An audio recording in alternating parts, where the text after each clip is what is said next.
Hello students, good morning to all of you. Economics यानी कि economy अर्थव्यवस्था की क्लास में आप सभी का हार्दिक स्वागत और अभिनंदन करता हूँ। आज की क्लास दूसरी क्लास होने वाली है, जो कि अर्थव्यवस्था के अंतर्गत हमने पिछली क्लास में अर्थव्यवस्था से संबंधित टर्मिनोलॉजी को जाना था, जिसमें हमने पूंजी, उद्योगपति, श्रमिक ये चार कारक जो हैं उनको देखा था और हमने उत्पादन के कारकों पर डिस्कशन किया था। तो आज की क्लास में हम अर्थव्यवस्था के नेक्स्ट कड़ी को हम पढ़ने वाले हैं। तो हम अर्थव्यवस्था में देखते हैं और क्या क्या जानकारी हमें लेनी है कि अर्थव्यवस्था की डिफिनीशन एक बार हम फिर देख लेते हैं कि अर्थव्यवस्था से जो तात्पर्य है वो किसी देश या क्षेत्र में धन के लिए क्रिया प्रतिक्रिया से है। अर्थात अर्थव्यवस्था किसी देश अथवा क्षेत्र में अर्थशास्त्र का चलायमान चित्र है। अर्थव्यवस्था क्या है? किसी देश या क्षेत्र में आर्थिक जो अर्थशास्त्र है उसकी गतित चलायमान चित्र माना जाता है, एक प्रकार से धन का क्रिया से प्रतिक्रिया। अर्थव्यवस्था में हम देखते हैं, अर्थव्यवस्था में 5 से 6 टर्मिनोलॉजी आपको जानना है, जिसमें अर्थव्यवस्था को 6 भागों में वितरण किया गया है। जिसमें पहला है बंद अर्थव्यवस्था, दूसरा है खुली अर्थव्यवस्था, तीसरा है समाजवादी अर्थव्यवस्था, चौथा है पूंजीवादी अर्थव्यवस्था, पांचवा है विकसित अर्थव्यवस्था और जो छठवां है वो है विकासशील अर्थव्यवस्था। और अगर हम इन दोनों को मिला दें, समाजवादी और पूंजीवादी को, तो एक बन जाता है मिश्रित अर्थव्यवस्था। तो पहला close economy, second open economy, third विकासशील यानी कि डेवलपिंग इकोनॉमी, समाजवादी अर्थव्यवस्था, socialism economy, mixture economy, capitalism economy और डेवलप्ड इकोनॉमी विकसित अर्थव्यवस्था। अब एक एक करके हम चर्चा करने वाले हैं, जिसमें हम बात करेंगे बंद अर्थव्यवस्था की। और जो बंद अर्थव्यवस्था होता है, इसमें आयात व निर्यात पर प्रतिबंध लगा होता है। हम जानते हैं कि भारत में 1991 के पूर्व जो हमारा भारत था वो क्लोज इकोनॉमी माना जाता है, और 1991 के पश्चात जो हमारी इकोनॉमी थी वो ओपन इकोनॉमी या खुली अर्थव्यवस्था के नाम से जाना जाता है, जिसमें एलपीजी हमने लिबरलाइजेशन, प्राइवेटाइजेशन और ग्लोबलाइजेशन को अपनाया था, जिससे हमारे यहाँ बड़े पैमाने पर विदेशी पूंजी का आवागमन होता रहा।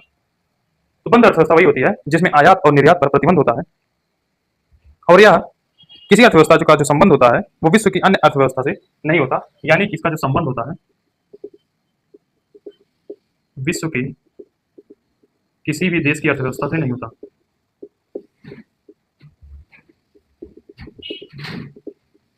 किसी भी देश की अर्थव्यवस्था से इसका संबंध नहीं होता है। अब इसी में खुली अर्थव्यवस्था की चर्चा करते हैं। किसी अर्थव्यवस्था का विश्व की अन्य अर्थव्यवस्थाओं से संबंध ही खुली अर्थव्यवस्था कहलाता है। हमने चर्चा किया कि जो खुली अर्थव्यवस्था होता है ओपन इकोनॉमी, यह विश्व के देशों की अर्थव्यवस्था से संबंध रखता है। अगर संबंध रखता है तो इसका जो आयात है और निर्यात है उस पर प्रतिबंध जो है वो नहीं रहेगा। यानी कि 1991 के पश्चात भारत में एलपीजी रिफॉर्म के पश्चात विदेशी पूंजी आने शुरू हो गई, विदेशी कंपनियां भारत में लगाना शुरू हो गई, जिससे खुली अर्थव्यवस्था के रूप में भारत में बड़े पैमाने पर विदेशी पूंजी का आवागमन हुआ। सामाजिक अर्थव्यवस्था की बात करते हैं। जो सामाजिक या समाजवादी अर्थव्यवस्था है, समाजवादी अर्थव्यवस्था जो होता है इसकी चर्चा अगर हम करते हैं तो जो इसके आर्थिक संबंधी गतिविधि होती है उस पर केंद्र सरकार का एकाधिकार या आधिपत्य होता है। यानी कि समाजवादी अर्थव्यवस्था या सामाजिक अर्थव्यवस्था वह अर्थव्यवस्था होती है जिस पर जो आर्थिक संबंधी गतिविधियां होती हैं उस पर केंद्र सरकार का अस्तित्व होता है, क्योंकि यह जो समाजवादी अर्थव्यवस्था है वह वंचित, गरीब और अंतिम पायदान पर खड़े व्यक्ति के मुख्य धारा में लाने के लिए केंद्र सरकार के द्वारा विभिन्न योजनाओं के माध्यम से उनको मुख्य धारा में शामिल किया जाता है। इसलिए समाजवादी अर्थव्यवस्था जो होती है वो केंद्र सरकार के अधीन होता है, जबकि जो पूंजीवादी अर्थव्यवस्था होती है, पूंजीवादी अर्थव्यवस्था यह निजी संस्थानों के एकाधिकार में पाई जाती है। ये हमारी पूंजीवादी अर्थव्यवस्था। मिश्रित अर्थव्यवस्था की बात करते हैं। मिश्रित अर्थव्यवस्था जो होती है, मिश्रित अर्थव्यवस्था में भी समाजवादी प्लस पूंजीवादी अर्थव्यवस्था का समागम होता है, जैसे पीपीपी, सार्वजनिक निजी भागीदारी, पब्लिक प्राइवेट पार्टनरशिप। आप लोगों ने देखा होगा कि जो नोएडा इंटरनेशनल एयरपोर्ट बना हुआ है उसमें सरकार और निजी हस्तक्षेप किया गया है। बड़े पैमाने पर रोड कंस्ट्रक्शन किया जाता है, उस पर भी पीपीपी मॉडल आधारित होता है। तो विकसित अर्थव्यवस्था की बात करते हैं। विकसित अर्थव्यवस्था वो होती है जहाँ पर विकास की गतिविधियां बड़े पैमाने पर चलती हैं और वहाँ की जीडीपी बड़े पैमाने पर पूरे विश्व से अधिक होती है। विकसित अर्थव्यवस्था में हम देखते हैं तो इसमें पाएंगे, विकसित अर्थव्यवस्था में अब हम देखते हैं कि अर्थव्यवस्था के 4 क्षेत्र कौन कौन से होते हैं, उनकी चर्चा हम करेंगे। आप लोग इसको समझ गए होंगे। विकासशील अर्थव्यवस्था के अंतर्गत हमारा भारत आ जाएगा, जो अभी विकास की धारा में चल रहा है, जैसे Bharat, Brazil, Russia, China, south Africa, यानी कि जो ब्रिक्स देशों का समूह है, वे डेवलपिंग कंट्री यानी कि डेवलपिंग उभरती हुई अर्थव्यवस्था यानी कि डेवलपिंग इकोनॉमी के रूप में जाने जाते हैं। और जो विकसित अर्थव्यवस्था है इसमें आ जाएगा यूएसए, ब्रिटेन, फ्रांस, ऑस्ट्रेलिया जैसे देश जो हैं वो विकसित अर्थव्यवस्था की श्रेणी में आते हैं। तब हम बात करते हैं अर्थव्यवस्था के 4 क्षेत्र जो होते हैं, इनकी चर्चा हम करते हैं कि अर्थव्यवस्था के 4 क्षेत्र कौन कौन से हैं।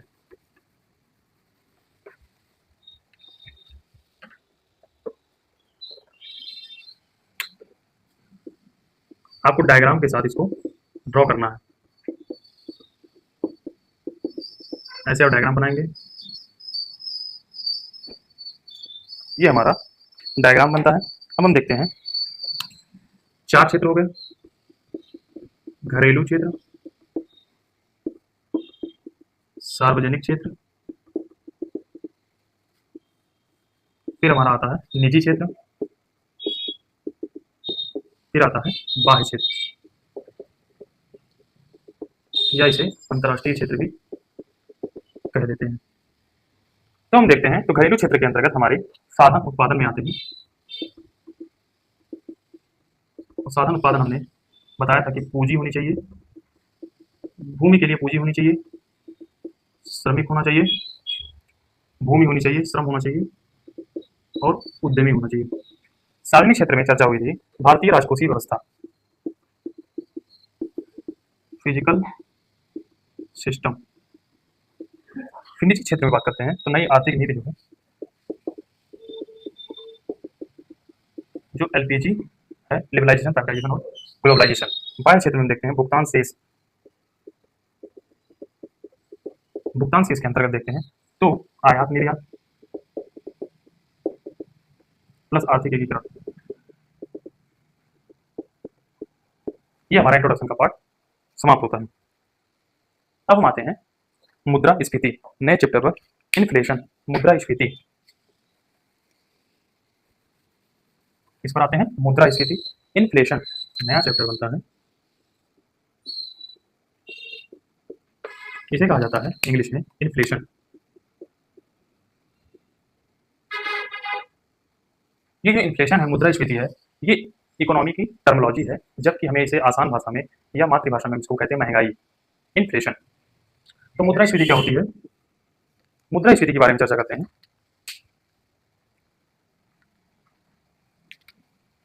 जब किसी अर्थव्यवस्था में वस्तुओं एवं सेवाओं के मूल्य में वृद्धि दर्ज की जाती है तो उसे ही मुद्रास्फीति कहते हैं। या तो आप लोग जानते होंगे कि महंगाई का बढ़ने का मतलब है कि कोई वस्तु है या सेवा किसी प्रकार की है, उसकी अगर प्राइस इंक्रीज होता है तो वह मुद्रास्फीति या इन्फ्लेशन कहलाता है। ये मुद्रास्फीति की सामान्य डिफिनेशन आप लोग याद रखेंगे। अब मुद्रास्फीति के प्रभाव देखते हैं कि कौन कौन से प्रभाव पड़ते हैं मुद्रास्फीति के प्रभाव।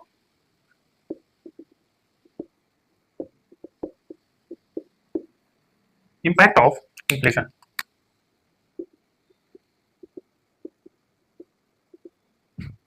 तो कौन कौन से प्रभाव पड़ेंगे, तो हम इसके सकारात्मक पहलू और नकारात्मक पहलू दोनों को देखेंगे। प्रभाव हमारा सकारात्मक भी पड़ सकता है और नकारात्मक भी पड़ता है। तो हम इसमें देखेंगे कि मुद्रास्फीति का प्रभाव जो पड़ रहा है वो सकारात्मक प्रभाव क्या क्या पड़ रहा है,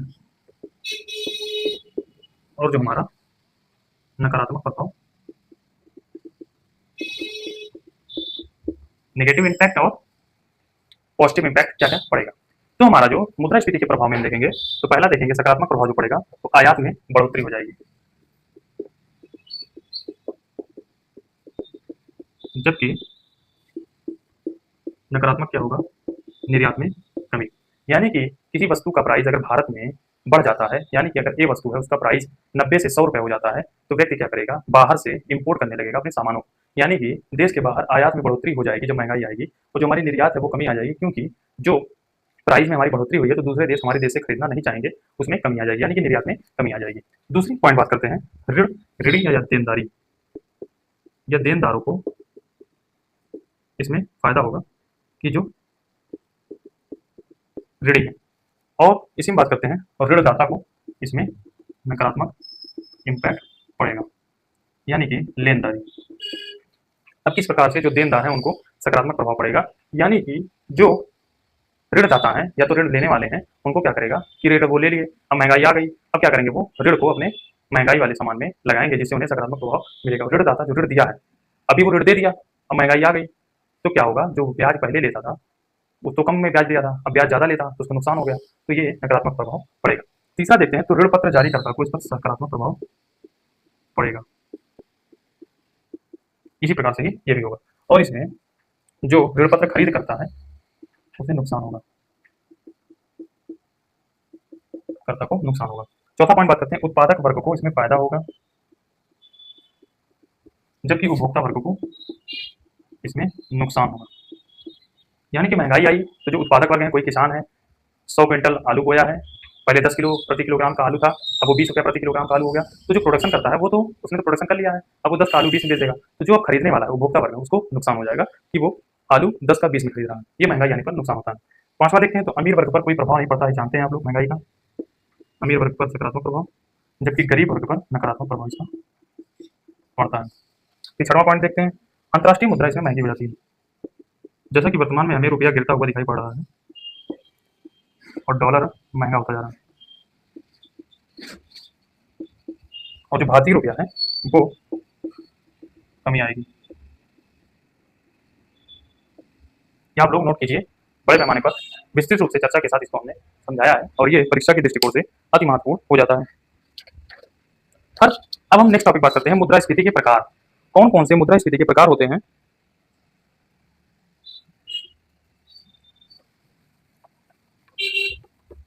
आप लोग पॉज करके इसको देख सकते हैं, मुद्रास्फीति के प्रकार।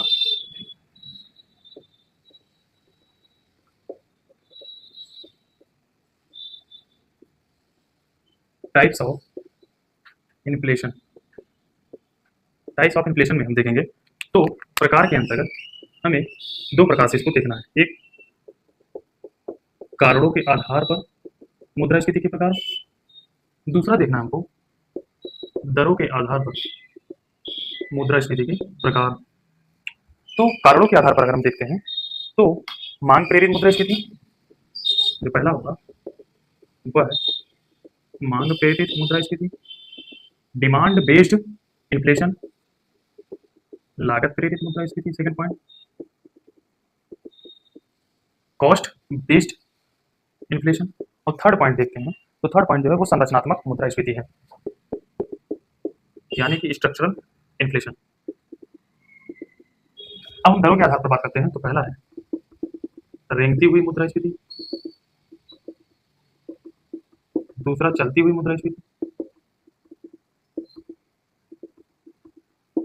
तीसरा बात करते हैं दौड़ती हुई,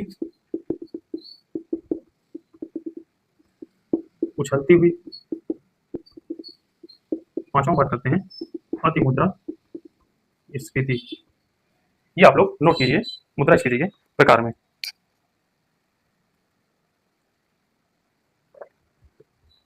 अब अगर हम बात करें जो रेंगती हुई मुद्रास्फीति है, अगर महंगाई में या मुद्रास्फीति में 0 से 3% की अगर वृद्धि होती है तो रेंगती हुई मुद्रास्फीति है, 3% से अगर 5% तक की वृद्धि होती है तो वह चलती हुई मुद्रास्फीति है, 5% से 10% तक अगर मुद्रास्फीति बढ़ती है तो वह दौड़ती मुद्रास्फीति है, 10% से 20% तक मुद्रास्फीति बढ़ती है तो वह उछलती हुई मुद्रास्फीति है, 10 से 50%, और 50% से अगर अधिक है तो वह अति मुद्रास्फीति, इसे कहते हैं हाइपर इन्फ्लेशन।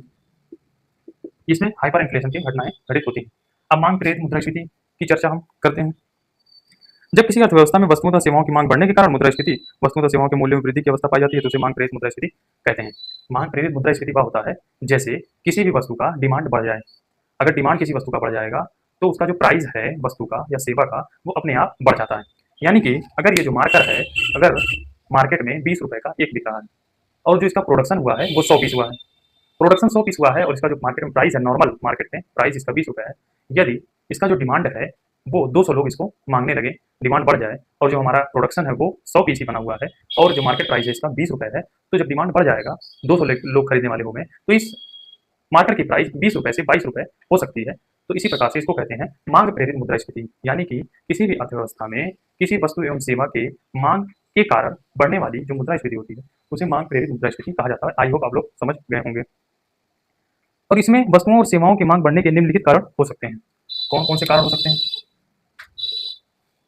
मांग प्रेरित मुद्रास्फीति के बढ़ने के कौन कौन से कारण हो सकते हैं? कारणों को हम देख लेते हैं पॉइंट पॉइंट में। पहला कारण हो सकता है कि अर्थव्यवस्था में तरलता का अधिक होना। अर्थव्यवस्था में तरलता का अधिक होना। ये जो टर्मिनोलॉजी है, तरलता, तरलता मतलब होता है लिक्विडिटी, लिक्विडिटी का मतलब होता है बाजार में या मार्केट में मुद्रा का प्रवाह। जो मुद्रा है, जो मनी है, उसका जो फ्लो चल रहा है, मनी फ्लो, वो अर्थव्यवस्था में तरलता का अधिक होना, यानी कि मार्केट में मनी का अधिक होना। इस कारण से मांग प्रेरित मुद्रास्फीति बढ़ रही है। दूसरा कारण किसी अर्थव्यवस्था में युवाओं की संख्या का अधिक पाया जाना। युवाओं की संख्या का अधिक होना। तीसरा बात करते हैं, किसी अर्थव्यवस्था का विकासशील होना भी अतिरिक्त मांग को जन्म देता है। यानी कि जो डेवलपिंग इकोनॉमी है वो भी मांग प्रेरित मुद्रास्फीति को बढ़ावा देती है, क्योंकि यहाँ पर बड़े पैमाने पर विकसित अर्थव्यवस्था की ओर आगे बढ़ने के प्रयास में हम नई नई टेक्नोलॉजी, नए नए इंफ्रास्ट्रक्चर का विकास करते हैं, जिससे बड़े पैमाने पर डिमांड बढ़ता है और डिमांड बढ़ने से हमारी मुद्रास्फीति जनरेट होती है। ये युवाओं का संख्या का अधिक होना, यानी कि जो युवा हैं, जो नव युवक हैं, वो क्या करते हैं, किसी भी लग्जरी चीज के लिए डिमांड अधिक बढ़ाते हैं। नई नई मार्केट में अगर आईफोन 17 प्रो मैक्स आ जाता है तो हम देखते हैं कि मुंबई के जितने बड़े मॉल हैं उससे अधिक लाइन हमारी लग जाती है लॉन्च होने के एक दिन पहले दिन में। इतनी बड़ी लाइन लग जाती है कि आईफोन 17 मैक्स को लेना इतना इंपॉर्टेंट हो जाता है। तो इसी प्रकार से उसका डिमांड बढ़ जाता है, डिमांड बढ़ने से उसका जो प्राइस है वो इंक्रीज कर जाता है। ये हमारे मांग प्रेरित मुद्रास्फीति के कुछ कारण हो गए। अब लागत प्रेरित मुद्रास्फीति जो है, लागत प्रेरित मुद्रास्फीति वह मुद्रास्फीति होती है जो किसी भी अर्थव्यवस्था में लागत के बढ़ने के कारण, वस्तुओं और सेवाओं की लागत में वृद्धि होने के कारण जो अर्थव्यवस्था बनती है वह लागत प्रेरित मुद्रास्फीति के अंतर्गत आती है। सेकंड नंबर बात करते हैं लागत प्रेरित मुद्रास्फीति।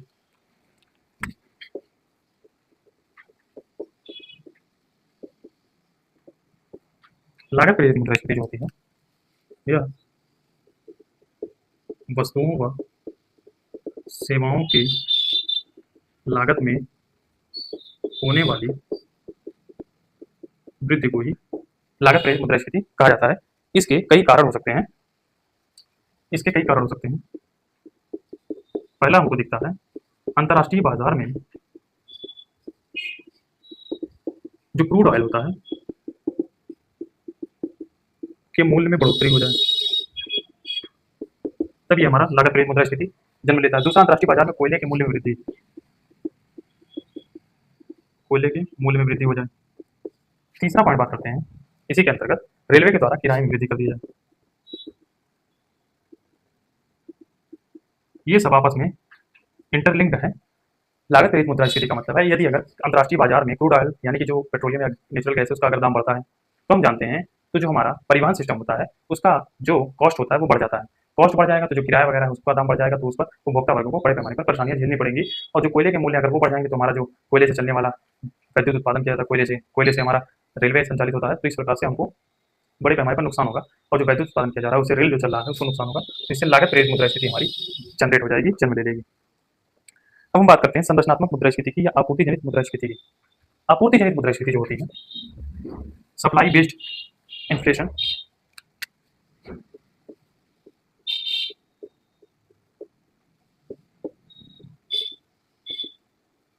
सप्लाई बेस्ड इन्फ्लेशन या स्ट्रक्चरल इन्फ्लेशन, जब किसी अर्थव्यवस्था में संरचना खराब होने के कारण मुद्रास्फीति की अवस्था पाई जाती है, यानी कि संरचना खराब होने के कारण उत्पन्न मुद्रास्फीति ये कहलाती है संरचनात्मक मुद्रास्फीति। संरचना से तात्पर्य आधारभूत संरचना व प्रशासन तंत्र की कमजोरी हुई, इन सब के कारण होता है। क्या क्या? प्रशासनिक तंत्र की कमजोरी यानी कि प्रशासनिक उदासीनता। दूसरा, इंफ्रा फेल्योर ये हमारा संरचनात्मक बेरोजगारी में आ जाता है। तो आई होप फ्रेंड्स, हमने इकोनॉमिक्स की क्लास में हमने मुद्रास्फीति की विस्तार से चर्चा किया, मुद्रास्फीति के प्रकार की चर्चा किया, जिसमें हमने आज की क्लास में कारणों के आधार पर जो मुद्रास्फीति होती है, उनके तीनों प्रकारों को हमको देख लिया। मांग प्रेरित मुद्रास्फीति, लागत प्रेरित मुद्रास्फीति और संरचनात्मक मुद्रास्फीति। अब हम नेक्स्ट क्लास में नेक्स्ट टॉपिक के साथ बात करते हैं, यानी कि दरों के आधार पर मुद्रास्फीति के प्रकारों की विस्तार से चर्चा करेंगे। अब नेक्स्ट क्लास में मिलते हैं, तब तक के लिए जय हिंद, जय भारत।